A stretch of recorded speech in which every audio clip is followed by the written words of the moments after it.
오늘 하나님께서 우리에게 주시는 말씀은 신약성경 사도행전 2장 21절에서 27절 말씀입니다.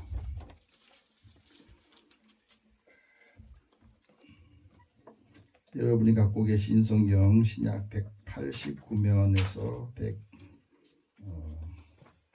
190면 우리 함께 이 말씀 읽으면서 하나님께서 누가를 통해서 주신 말씀 우리에게 다 주님의 음성으로 받기를 원합니다.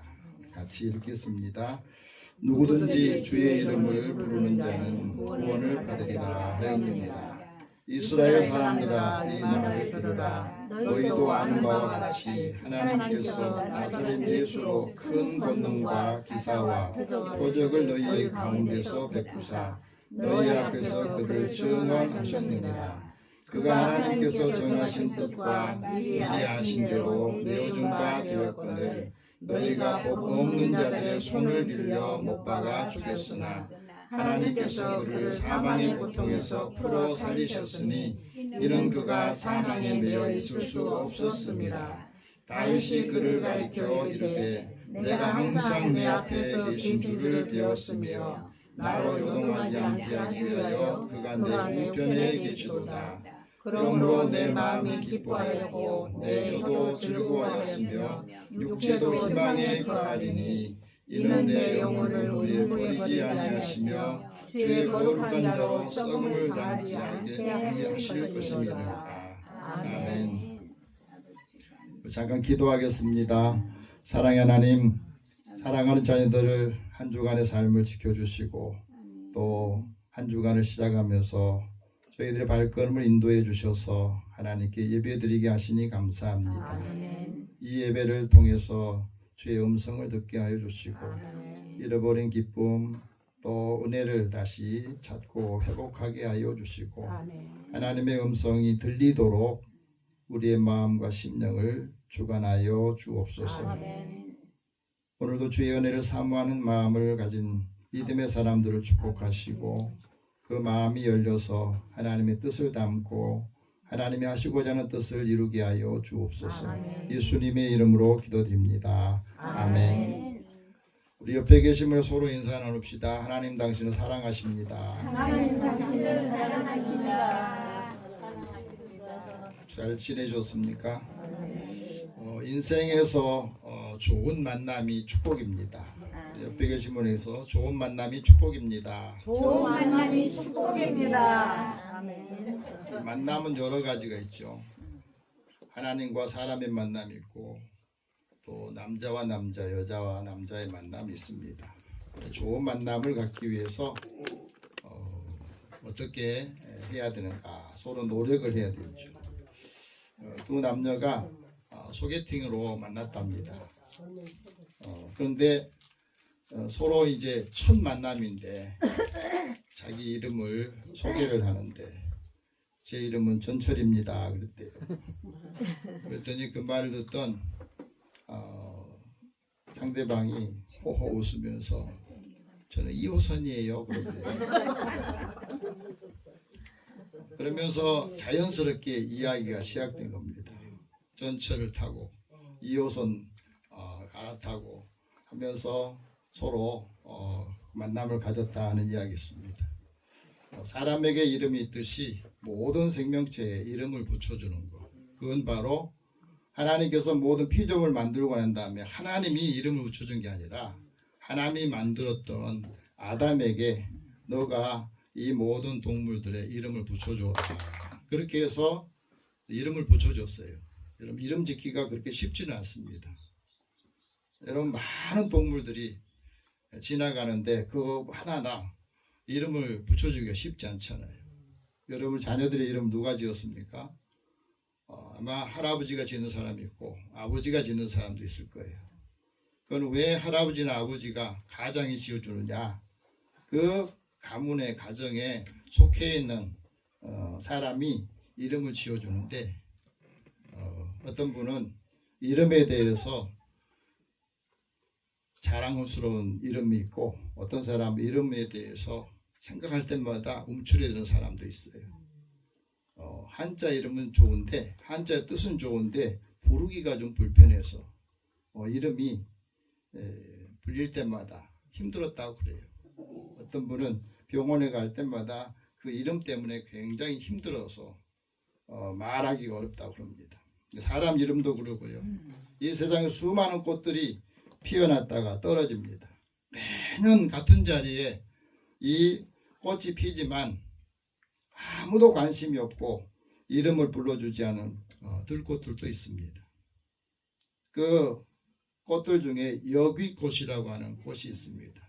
그 꽃에 보면 그 꽃은 우리도 쉽게 접했는데 저도 꽃 이름을 이 설교 준비하면서 그걸 알았거든요. 길가의 논두렁에 냇가 근처에 아무나 어디서나 있는 꽃인데 6월에서 7월, 9월까지 쉽게 만날 수 있는 들꽃인데 이 꽃말이 아주 의미가 있더라고. 사랑의 인내라고 하는 뜻이 담겨 있고 굳은 의지 끈기라고 하는 이 꽃말이 있습니다. 그런데 이 꽃이 아주 평범한 풀꽃인데 그래서 모르는 사람들은 꺾고 밟히고 이런 가운데서도 이름 없이 살아왔어요. 그런데 이 꽃이 어떤 효능이 있느냐 보니까 이 꽃은 피를 멎게 하는 이 약효가 있더라고요. 그래서 자궁출혈이 있을 때, 치질 출혈이 있을 때 피를 먹게 하기도 하고 잎과 줄기에 타닌이라고 하는 성분이 있어가지고 항균 작용도 한다고 그래요. 그래서 혈압도 내려주고 또 소장이나 자궁의 긴장도를 낮춰주는, 완화시켜주는 역할도 한다고 그래요. 어떤 할머니가 이 꽃의 효능을 알고 손녀딸이 감기에 걸렸을 때 그 여기 꽃을 따서 다려가지고 감기약으로 건네주면서 이렇게 말했답니다. 이 속은 맵지만 아마 몸에는 아주 좋을 거다. 그러지 마셔보아라. 그렇게 해서 할머니의 사랑으로 이 음료를 먹고 난 다음에 몸이 좋아졌다. 따뜻한 사랑을 느끼게 되었다. 그러면서 이제 그 밭 어귀에다가 이 여귀꽃을 심기 시작했답니다. 그러면서 손녀가 꽃과 자신에 대해서 이렇게 말을 걸었대요. 사람들은 다 몰라도 괜찮아. 내가 너의 이름을 다시 불러줄게.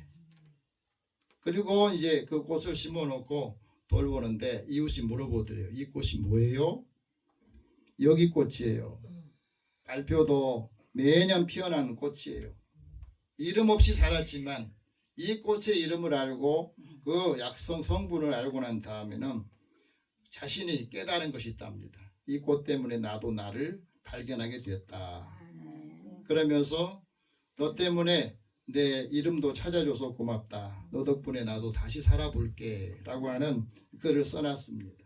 그러면서 우리가 살아가면서 이 세상에 사라진 이름들이 굉장히 많이 있습니다. 요즘에는 특별히 그 이름을 잘 불러주지 않은 일들이 많이 있죠. 이 세상에서 가장 아름다운 소리가 무슨 소리냐면 자기 이름을 다정하게 불러준 목소리래요. 여러분 누가 내 이름을 다정하게 불러줄 때 그 이름 속에는 그 서로에게 서로 함께하는 일이 있었다 그럽니다. 시인 김춘수라고 하는 시인이 꽃이라고 하는 시에서 이런 표현을 썼습니다. 내가 그의 이름을 불러주기 전에는 그는 다만 나에게 하나의 몸짓에 지나지 않았다. 내가 그의 이름을 불러줬을 때 그는 나에게로 와서 꽃이 되었다. 그렇잖아요. 아무리 사랑해도 사랑한다고 하는 사람 그 이름을 불러주는 그 일들이 많이 없습니다. 그래서 누구 엄마 이렇게 부르지 자기 이름을 불러주지 않는 일이 많다는 겁니다. 우리가 살아가면서 그렇습니다. 그 이름을 불러준다는 것은 그 사람의 마음에 감성이 들어가 있는 거고 또 그 이름이 생길 때 사람의 감정이 달라진다는 겁니다. 그 감정이 이름이 있고 또 그 감정에는 위로가 있는 그 마음을 돌봐주는 마음이 있다고 그럽니다. 그러니까 늘 자기가 자신에게 위로하고 또 힘을 줘야 된다는 거예요. 어떤 분이 암에 걸려서 죽게 되는 그 상황에서 그 다른 분한테 이런 이야기를 하더랍니다. 나는 남편한테도 자식들한테도 아무런 서운한 것이 없다. 왜? 내가 노력해서 다 했는데. 그런데 제일 내가 서운하고 마음이 아픈 것은 내 자신에게, 내 자신을 너무 챙기지 못해서 나의 자신한테 미안하다, 그런 이야기를 했다고 합니다. 가족들을 위해서, 자식들을 위해서 온 몸이 부서지도록 했는데 정작 자신을 돌보지 못해서 이 병에 걸려가지고 있는 자신을 돌아보면서 내가 나의 자신을 챙기지 못한 것이 너무 안타깝고 미안하다, 그 말을 했다는 거예요. 여러분, 우리가 살아가면서 하루에 한 번은 이름을 다정하게 불러주는 연습도 하고 자신을 위로할 수 있는 그 위로가 된다는 것이 중요하다는 겁니다. 자신을 위로하시기 바랍니다. 이름은 강력한 존재감과 무게감을 갖고 있습니다. 아버지라고 하는 이름, 어머니라고 하는 이름, 그리고 그 개인의 이름은 그 존재감, 무게감이 있다고 하는 겁니다. 그래서 서로 이름을 불러줄 때 건강한 연대감을 갖게 하고 이름을 불러줄 때 오늘의 작은 변화가 시작된다는 겁니다. 오늘의 변화를 위해서 나는 누구의 이름을 어떻게 불러주느냐 하는 게 굉장히 중요하다는 겁니다. 자, 오늘 말씀은 누가를 통해서 하나님께서 사도들에게 주셨던 성령의 역사에 대한 말씀이기도 합니다. 누구든지 주의 이름을 부르는 사람이 구원을 받을 것이다. 구원을 받은 신앙인들은 이 부활신앙을 증거해라 하는 말씀을 합니다. 이 말씀을 하기 전에 사도 베드로와 11사도가 많은 사람들 앞에서 큰 소리를 높이면서 이렇게 말합니다. 유대인들과 예루살렘에 사는 모든 사람들아, 이 일을 너희로 하여금 알게 할 것이다. 내 말에 귀를 기울이라 그랬습니다. 오늘 여러분 이 말씀을 들을 때 이 말씀에 말을 기울이시기 바랍니다. 평화의 도성에 사는 이스라엘 사람들, 모든 사람들이 알아야 될 게 뭐냐? 그게 바로 예수의 이름, 주의 이름을 부르는 것입니다. 오늘 21절에 우리에게도 이렇게 말합니다. 같이 한번 읽어봅시다. 누구든지 주의 이름을 부르는 자는 구원을 받으리라 하였느니라. 주의 이름을 부르는 자는 구원을 받을 것이다. 이 말은, 하였다고 하는 말은 요엘 선지자가 이미 예수님 오기 전에 예언으로 선포를 했어요. 누구든지 예수의 이름을, 여호와의 이름을 부르는 자는 구원 얻을 것이다. 여기서 주와 여호와는 하나님을 말하기도 하고 나중에 이 주는 예수님을 말하기도 합니다. 누구든지 예수의 이름을 부르는 자는 구원 얻을 것이다. 이게 매칭이 되거든요. 그래서 여호와의 이름을 부를 때에 그 집에 평안이 있고 그 집에 하나님께서 복을 주신다. 그리고 그 안에 감사함이 있고 주님을 높인다 하는 말씀을 합니다. 여러분, 우리가 예수를 믿으면서 사실은 예수의 이름을 많이 사용하지는 않습니다. 그런데 예수의 이름에는 능력이 있습니다. 하나님의 위로가 있고 소망이 있는 겁니다. 그래서 시편 기자는 그런 고백합니다. 내가 하나님 앞에 도움을 요청할 때 하나님이 그 도움이 되신 것이 바로 하나님의 이름이다. 여호와 이름이다. 그런 고백을 합니다. 여호와의 이름이, 하나님의 이름이 견고한 망대고 내가 그리고 갈 때 가장 안전함을 얻게 되더라. 여호와의 이름으로 오신 예수님의 이름을 우리가 부르고 그를 의지할 때 하나님께서는 그를 버리지 않는다 하는 말씀합니다. 내가 주의 이름을 부르고 또 주의 이름을 아는 사람이 구원의 잔을 높이 들고 여호와의 이름을 부른다. 그런 찬양과 고백을 했던 겁니다. 여러분, 누가 주의 이름을 부른다고요? 주의 이름을 부르는 사람은 믿음의 사람이에요. 누구든지 예수의 이름, 하나님의 이름을 부르도록 허락은 했는데 누구든지 다 예수 이름, 하나님 이름을 부르는 게 아니라는 겁니다. 왜 그렇습니까? 예수 이름을 부르고 하나님 이름을 부른다는 것은 그 안에 하나님의 영이 있고 하나님의 영이 그를 인도해 주셨기 때문에, 성령께서 그를 인도해 주셨기 때문에 하나님을 아버지라고 부른다는 거예요. 너희가 하나님을 아빠, 아버지라고 부를 때 그 사람이 하나님의 자녀다, 이런 말씀합니다. 여러분, 예수님의 제자들 중에도 예수님이 친히 그 제자들을 다 선택을 하고 제자 훈련 시켰는데 그 제자들 중에 딱 한 사람, 유다라고 하는 제자가 있어요. 가룟 유다. 그런 예수님을 대하고 부를 때 항상 예수님을 주님 이렇게 부르질 않았어요. 항상 선생님이요, 랍비요 이렇게 불렀다는 겁니다. 그 말은 뭐냐면 예수는 나의 주인이 되지 않았다는 거고, 선생으로서는 내가 받아들이지만 랍비로서는 그의 가르침을 듣지만 예수가 나의 주가 되지 않았다는 거예요. 여러분도 그렇습니까? 예수님은 나의 주인이고 예수님이 나의 모든 것을 주시는 하나님이시다 고백하는 사람만이 하나님이 나의 주가 되시고 예수님이 나의 주가 되시고 아멘. 그 예수를 통해서 내가 구원을 받는다 하는 말씀합니다. 아멘. 우리가 하나님 말씀 들을 때도 이 말씀을 이게 들을 때 들려야 되거든요. 하나님의 말씀을 들을 때 하나님의 음성으로 들려야 거기에서 하나님과 관계가 이루어지게 됩니다. 하나님 말씀이 들리지 않은 사람 믿음이 성장하지 않아요. 이 말씀을 듣지 못하면 영성의 기갈이 온다는 겁니다. 기근이 오는 거예요. 그래서 주의 이름을 전파할 때 그 말씀을 듣고 사람들이 믿음을 가질 때 하나님의 의에 이르고 믿음을 갖고 그 입으로 시인할 때 구원에 이른다고 사도 바울은 우리에게 말합니다. 아멘. 그래서 믿음 안에서 이 구원의 역사 하나님께서는 모든 사람을 차별 없이 주시기를 원했습니다. 그래서 누구라고 하는 이게 한계를 정하지 않았어요. 누구든지. 그런 이제 아무나 예수를 믿는 게 아니더라는 거예요. 그것이 은혜라고 하는 겁니다. 아멘. 주의 이름에는 귀신도 항복하는 그 능력이 있습니다. 아멘. 그래서 예수의 이름으로 우리가 세례를 받고 예수를 통해서 하나님의 구원에 이르게 되는 은혜를 받게 되는 겁니다. 아멘. 예수를 주라 고백할 때 그 고백은 개인의 고백이 아니라는 겁니다. 하나님이 너에게 그 마음을 주셔서 아멘. 네가 예수를 주라 그리스도라고 고백한다고 예수님께서 베드로에게도 그렇게 말씀하셨던 겁니다. 그래서 베드로가 이것을 깨닫고 난 다음에 하나님의 선택을 받았던 유대인들, 선민의식을 가졌던 유대 백성들에게 말씀을 한 겁니다. 이스라엘 사람들아 이 말을 들어라. 같이 읽어봅시다. 이스라엘 사람들아 이 말을 들으라. 너희도 아는 바와 같이 하나님께서 나사렛 예수로 큰 권능과 기사와 표적을 너희 가운데 베푸사 너희 앞에서 그를 증언하셨구나. 이스라엘 사람들이 알아야 될 게 뭐라고요? 왜 이 말을 들어야 됩니까?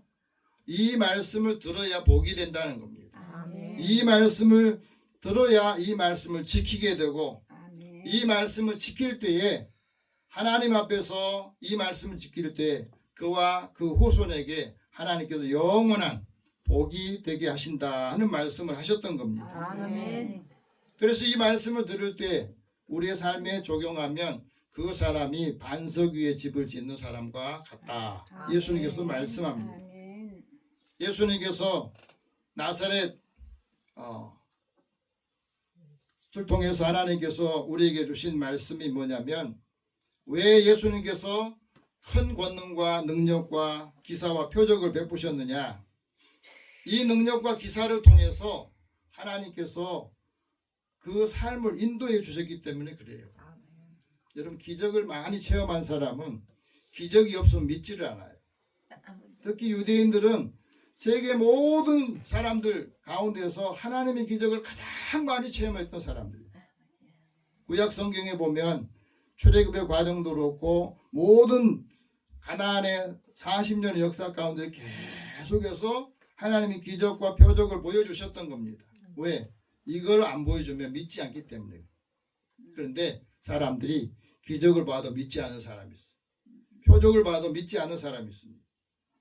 그래서 하나님이 행하신 모든 기적들, 예수님 통해서 행하신 그 모든 기적 중에 최고의 기적이 뭐냐면 예수님의 부활입니다. 아멘. 예수님의 부활은 전무후무한 기적이에요. 한 번도 일어나지 않는 기적이에요. 그러니까 세상의 모든 종교들 가운데 이 기독교 복음은 부활의 복음은 세상에 없는 거예요. 사람들이 믿지를 못한 겁니다. 한 번만 세상에 딱 한 번만 일어난 그 사건은 사람들이 믿기가 어려워요. 그래서 예수님이 동정녀 가운데 탄생한 것도 하고 예수님이 십자가에 죽고 난 다음에 부활하신 것도 사람들이 잘 믿으려고 하지 않아요. 왜? 한 번밖에 일어난 사건이 아니기 때문에. 그래서 하나님이 예수님을 통해서 우리에게 큰 권능과 능력을 주셔서 예수님이 부활하시고 제자들도 믿지 않았을 때 찾아가서 다시 만나십니다. 그리고 부활하는 모습 보여주시면서 그들에게 사명을 주신 게 마태복음 28장 18절에서 19절 말씀. 하늘과 땅의 모든 권세를 하나님이 나에게 주셨다. 그러므로 나는 너희들에게 이 권세를 주는데 가서 모든 민족을 제자로 삼아라. 하나님과 예수와 성령의 이름으로 세례를 베풀어라. 그러면 너희가 그것을 가르치고 지키게 하면 너희와 함께 할 것이다 하는 말씀을 하십니다. 하나님께서 왜 예수님에게 큰 기사와 권능과 표적을 행하게 하셨느냐? 이 기사와 표적을 보아야만이 사람들이 믿기 때문에 그렇습니다. 그래서 큰 권능을 이제 체험했던 제자들이 많은 사람들 앞에서 그 말씀을 전했던 겁니다. 사도들이 이 권능을 전할 때에 부활을 전했을 때 많은 사람이 은혜를 받았다는 겁니다. 하나님의 은혜를 받고 난 다음에 그 사람들이 살아가는 삶이 또 변화됐다는 것을 말합니다. 여러분, 사도들이 하나님의 큰 권능을 증거했을 때, 예수의 부활을 증거했을 때 많은 사람들이 은혜를 받았다는 거예요. 그런데 우리는 이것을 전하지 않는 겁니다. 여러분, 신앙생활하면서 하나님이 나에게 주신 사명이 뭔지 모르면 내가 믿는 하나님, 내가 갖고 있는 신앙이 자기를 지켜주지 못할 때가 많아요. 춘천의 한마음교회에서 신앙생활하는 이종호라고 하는 성도가 있습니다. 이분이 다른 사람 앞에 나와서 자신의 부끄러운 삶과 간증을 이렇게 했습니다.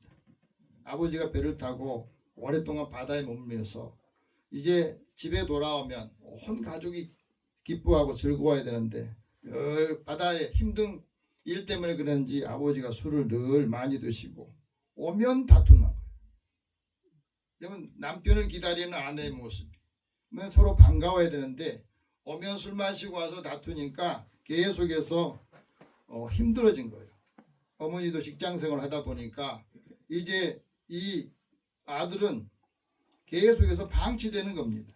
혼자서 우울한 시간을 보내면서 그러다가 결국에는 두 부모님이 이혼하게 되고 또 아버지를 따라서 춘천으로 가게 됐답니다.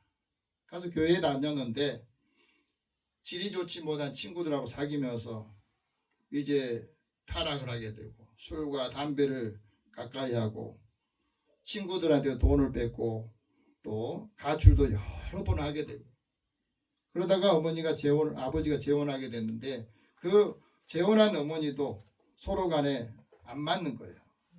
몇 달 지나고 다시 헤어지고 세 번째 새어머니가 들어왔는데 그 어머니는 자신한테 신경 쓰려고 하는데 결국에는 노력은 했지만 마음이 열리질 않더래요.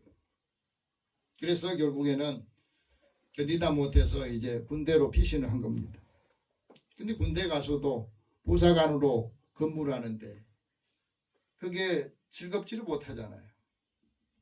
그래서 겨우겨우 군복무를 하다가 장기 복무를 못해가지고 제대를 했어요. 집에 와서 보니까 일할 것이 없고 계속 부모님과 말다툼을 하게 되고 그러면서 직장생활 하는데 직장생활도 잘 안 되는 거예요. 그러다가 내가 여기서는 안 되겠다. 그리고 다시 입대를 해요. 군복무 장기 복무로 입대를 하는데 그곳에 가서 같이 선임들과 배운 것이 도박이고 배운 것이 몸과 마음을 다 피폐하게 하는 그런 일들이 생긴 겁니다. 그래서 돈도 잃고 모든 거 다 잃게 되어서 숙소에서 번개탄을 피워놓고 이제 죽으려고 했답니다. 그 나중에는 죽지를 못하고 의식이 살아있었는데 의식은 잃었지만 병원에 다시 살아난 겁니다. 그 병원 살아났지만 군생활을 못하게 돼서 다시 전역을 하게 됐대요. 그러고 있을 때에 사촌 형이 야 너 우리 교회 가보자. 그러면서 그때는 작은 교회였던 이 한마음교회에 가게 됐답니다. 그 교회에 왔지만 설교를 듣는데 늘 졸음이 오는 거예요. 말씀이 들리질 않는 겁니다. 말씀을 들으려고 해도 듣지 않고, 그러다가 어느 한순간에 이 말씀이 들리기 시작하더라는 거예요.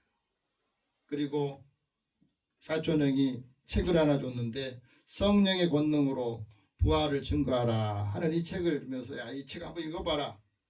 그래서 그 책을 읽으면서 베드로와 사도들이 그 성령을 받고 변화된 그 모습에 감동이 되더라. 그리고 자신의 삶을 회개하게 되면서 부활 신앙을 갖게 되면서 비로소 방황하는 삶을 벗어나게 되었다. 늘 하나님과 주와 소통을 하면서 자신의 죄를 회개하고 그런 마음이 이제 하나씩 하나 사라지니까 즐거움이 있더라. 그런데 신앙생활 하면서도 여전히 조금씩 하다 보면 마귀가 계속해서 유혹하는 것들이 있더라는 거예요. 하지만 부활의 주님을 만나고 확신을 가지면서 유혹을 뿌리치게 되고 지금은 복음을 받았던 은혜를 전하면서 살고 있다 하고 말합니다. 여러분, 우리가 살아가면서 그렇습니다. 자기 신앙이 자기를 지키는 것이 돼야 되는데 믿음이 있다 하면서도 자기를 지키지 못하면, 마음을 지키지 못하면 그 의미가 없다는 것을 알려주고 있습니다. 하나님께서 예수님에게 정하신 뜻이 있습니다. 그건 바로 모든 죄성을 가진 사람들을 구원하시기 위해서 예수님이 십자가에 죽게 하시는 것을 내주신 겁니다. 그러니까 그것을 알았던 예수님께서 이런 말씀을 하십니다.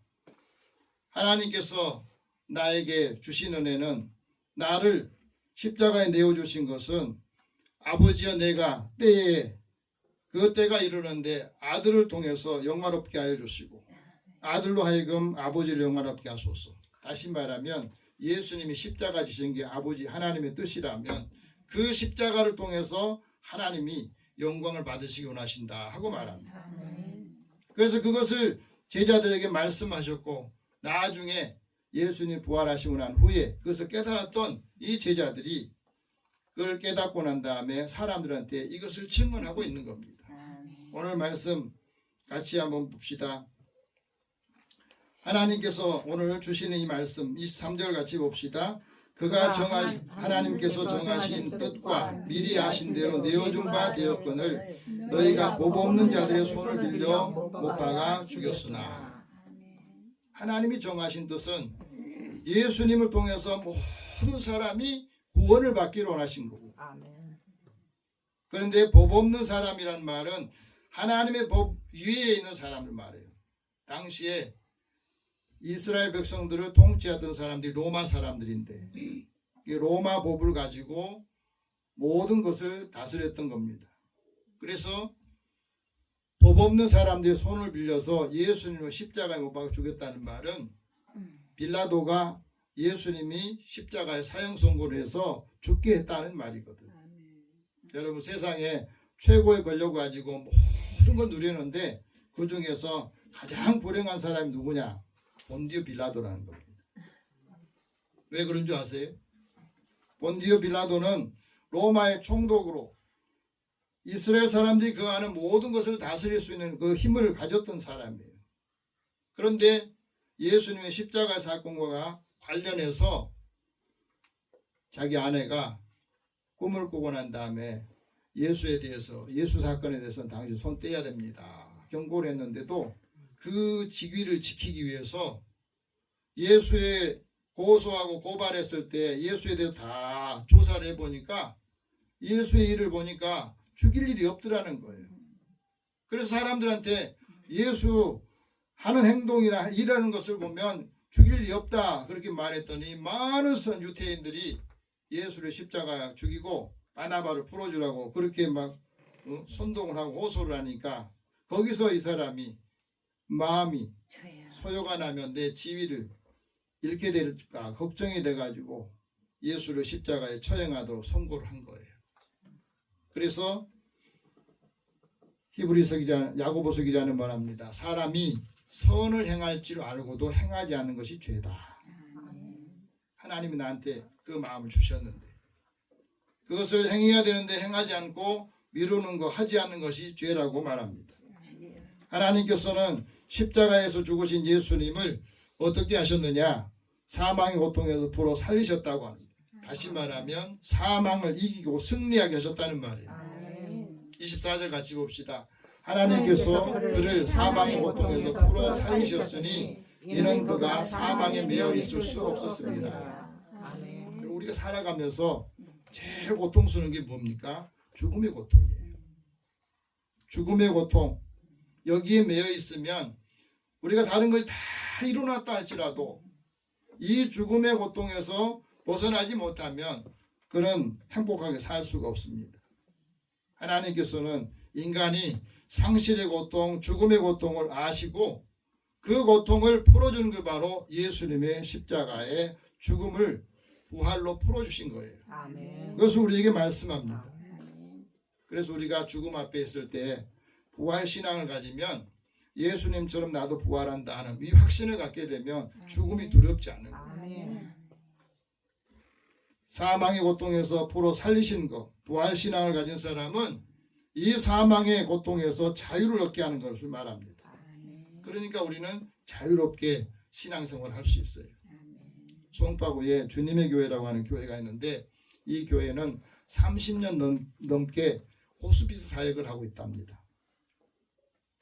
호스피스 사역 하는데 이 훈련 받은 사람이 700명 정도 되는데 이 봉사자들이 호스피스 교육을 받고 이제 여러 병원에 찾아가서 죽음에 임박한 많은 환자들 그 사람 찾아가 가지고 후원을 하는데 그분들의 발을 씻겨주고 마사지를 해주고 임의용 봉사도 하고 음식을 먹여주는 이 사역을 한대요. 근데 그분 중에 어느 권사님이 남편을 먼저 잃고 난 다음에 항상 마음이 아프고 우울했답니다. 이 사역을 하면서 그 마음이 이제 내려놓고 평안을 얻게 됐대요. 그러면서 이 죽음 교육이라고 하는 것은 십자가의 죽음과 부활의 신앙을 우리의 삶에 적용하면서 이제 나도 누군가에 의해서 이렇게 돌봄을 받게 되고 부활의 소망을 갖게 되면서 이분이 오히려 이 호스피스 가서 봉사하면서 큰 위로를 받았다는 이야기예요. 그럼 우리가 살아가면서 그렇습니다. 교회가 신앙, 부활의 신앙을 통해서 우리의 품격이 새롭게 만들어지는 겁니다. 서로 신뢰할 수 있고 남은 인생 부활 신앙을 통해서 영생의 기쁨을 함께 누리고 나누고 전해줄 수 있는 역할을 한다는 걸 말해줘요. 다윗이 하나님의 말씀을 통해서 은혜를 받고 자신의 계보를 통해서 1000년 후에 메시아가 나올 것을 그는 내다봤습니다. 그리고 난 다음에 오늘 25절에 이렇게 말합니다. 같이 읽어봅시다. 다윗이 그를 가리켜 이르되 내가 항상 내 앞에 계신 줄을 배웠으며 나로 요동하지 않게 하기 위하여 그가 내 우편에 계시도다. 우리의 삶에서 기쁨은 즐거움 어디냐면 항상 내 우편에 주가 계시고 그리스도가 계신다는 것을 내가 체험하고 고백할 때에 우리의 삶의 기쁨이 충만하다 하고 말합니다. 다윗이 이런 고백을 합니다. 내가 항상 주를 배웠고 주가 내 우편에 계셨을 때 내 마음이 항상 기쁨이 있었다. 그리고 내 혀도 즐거웠다. 내 육체도 희망을 갖게 되었다 하는 말씀합니다. 여러분, 하나님께서 주를 우리 우편에 계시게 했던 이유가 뭡니까? 그게 바로 우리의 영혼이 음부에 버려지지 않기 위해서 우리에게 그 은혜를 주셨다는 겁니다. 주의 거룩한 사람으로 썩음을 당치 않게 하기 위해서 우리에게 이 은혜를 주셨다고 사도 베드로 통해서 많은 사람들에게 이 복음을 전했던 겁니다. 20절 같이 봅시다. 이는 내 영혼을 음부에 버리지 아니하시며 주의 거룩한 자로 썩음을 당하지 않게 하실 것입니다. 부활신앙을 가지면 우리의 삶에 있어서 죽음에서 자유를 얻게 되고 하나님이 주신 우리의 영혼이 지옥에서 버려지지 않고 천국에서 주님과 함께 동행하는 삶을 살게 하는 것을 우리에게 말씀입니다. 아멘. 그래서 이것을 주님이 아시고 제자들이 예수님의 십자가의 죽음에 대한 충격을 받고 있을 때 찾아오셔서 딱 두 가지 말씀해요. 그 두 가지 말씀이 너에게 평강이 있어라. 아멘. 그리고 성령을 받아라. 아멘. 여러분 우리 마음속에 평안이 없으면 두려움이 있습니다. 우리 마음에 평안이 없으면 모든 일을 할 때 두려워하는 것들이 더 많아서 그 가진 능력과 재능이 많지만 이 두려움 때문에 아무것도 하지 못하는 거예요. 또 하나는 성령을 받아야 하나님께서 우리 부활신앙을 주시고 그 능력을 통해서 우리의 삶의 방향이 바꿔지는 겁니다. 아멘. 한번 따라해봅시다. 부활신앙이 부활신앙이 우리의 삶의 방향을 바꾼다. 우리 삶의 방향을 바꾼다. 이제 이 말씀을 통해서 여러분 힘을 얻고 주여. 내 삶의 여러 가지 일들을 경험하면서 하나님이 주시는 그 은혜 예수의 이름을 사용하고 하나님의 능력을 체험하는 주의 자녀들에게 축복합니다. 아멘. 기도하겠습니다. 사랑의 하나님, 하나님께서 누구든지 예수의 이름을 부르는 자는 구원을 얻게 하신다 하셨습니다. 그 누구 가운데 오늘 우리를 선택하시고 우리에게 믿음을 주셔서 감사합니다.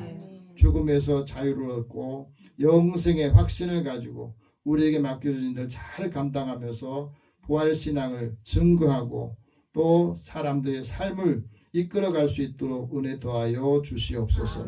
예수님의 이름으로 기도드립니다. 아멘.